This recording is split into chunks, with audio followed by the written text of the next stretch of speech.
RTC ఉద్యోగుల సమ్మెకు మద్దతుగా మాజీ మంత్రి జోగు రామన్న ఆదిలాబాద్ జిల్లాలో ధర్నా చేపట్టారు. ఎన్నికల హామీలను అమలు చేయడంలో కాంగ్రెస్ ప్రభుత్వం పూర్తిగా విఫలమైందని, ఉద్యోగుల సమస్యల పరిష్కారం అయ్యేంత వరకు బీఆర్ఎస్ పార్టీ అండగా ఉంటుందని భరోసా ఇచ్చారు. ఏరియర్ చెల్లింపు, యూనియన్ల పునరుద్ధరణ మరియు కారుణ్య నియామకాల క్రమబద్ధీకరణ వంటి అంశాలపై ప్రభుత్వం మొండి వైఖరి వీడాలని, లేని పక్షంలో ఆందోళనను ఉధృతం చేస్తామని ఆయన హెచ్చరించారు.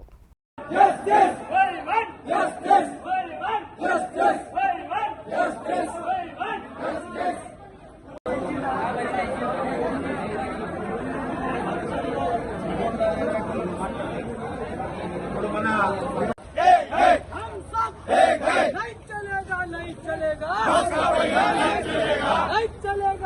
चलेगा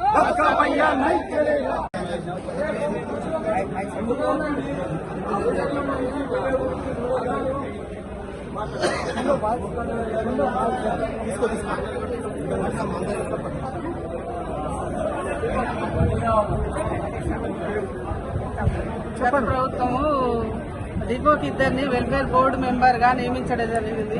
ఈ ప్రభుత్వం కూడా మమ్మల్ని సీనియారిటీ ప్రకారం సంవత్సరం క్రితం వెల్ఫేర్ బోర్డు మెంబర్ గా నేను కే ప్రమిళ 85383 నంబరు ఈ ప్రభుత్వం నన్ను నిర్ణయించడం జరిగినది. ఇక కార్మికులందరూ సమస్యలు నాకు విన్నవిస్తారు.